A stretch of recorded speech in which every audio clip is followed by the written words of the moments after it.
السلام علیکم پیارے دوستوں، آج میں آپ کو ایک لکھپتی بھوکے کی کہانی سناؤں گی جس کے پاس پیسہ تو بہت تھا لیکن وہ کھانا نہیں کھا سکتا تھا۔ امجد ایک امیر آدمی تھا۔ ایک دن صبح کے وقت وہ اپنی دکان پر جانے کو تیار ہو رہا تھا۔ اس کے نوکر نے ناشتے کی میز لگائی اور وہ اپنے ناشتے کے آنے کا منتظر تھا کہ اتنے میں ایک بوڑھے فقیر نے آ کر سوال کیا، صاحب میں 3 دن سے بھوکا ہوں، کچھ کھانے کو ہو تو اللہ کی راہ میں دے دو تاکہ میں بھی پیٹ کی دوزخ بھر لوں۔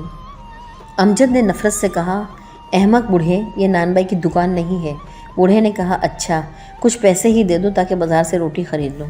امجد بولا، بس اب تقریر ختم کرو اور فوراً دفع ہو جاؤ، ورنہ میں ابھی میرا کتا تمہاری مزاج پرسی کرے گا۔ بوڑھا فقیر خاموشی سے وہاں سے چلا گیا۔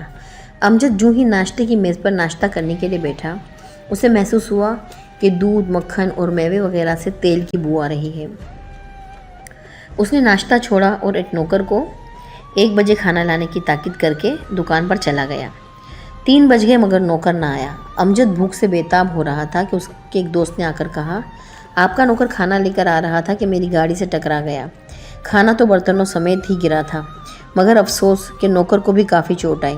اسے میں اسپتال لے کر گیا اور اپنے سامنے مرہم پٹی کروا کر آیا ہوں۔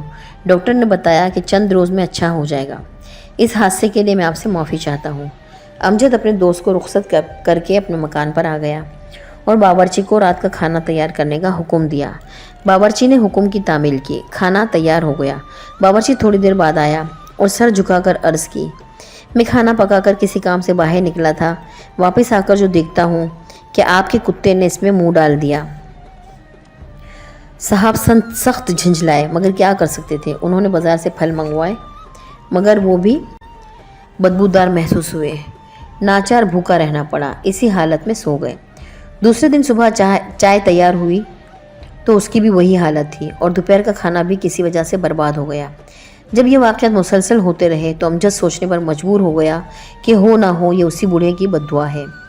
آخر وہ اپنے ایک دوست کے ہاں کھانے پر گیا، مگر جب وہ وہاں کھانا کھانے میز پر بیٹھا، میز پر کھانا رکھتے ہوئے نوکر کا پیر پھسل گیا اور سب کھانا ضائع ہو گیا۔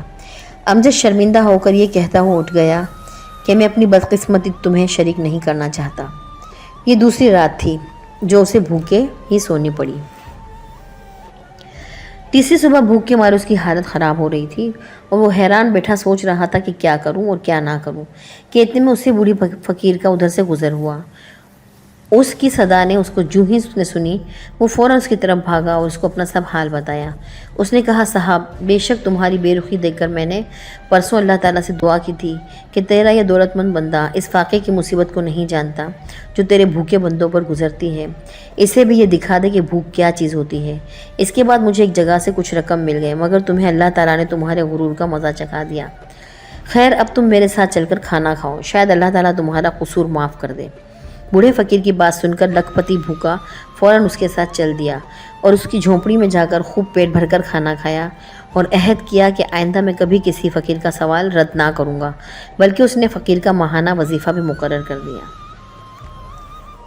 پیارے دوستوں، اس کہانی سے ہمیں یہ سبق ملتا ہے کہ کبھی بھی کسی فقیر کو یا کسی ضرورت مند کو دھتکارنا نہیں چاہیے، بلکہ اپنی بساط کے مطابق اس کی مدد کرنی چاہیے۔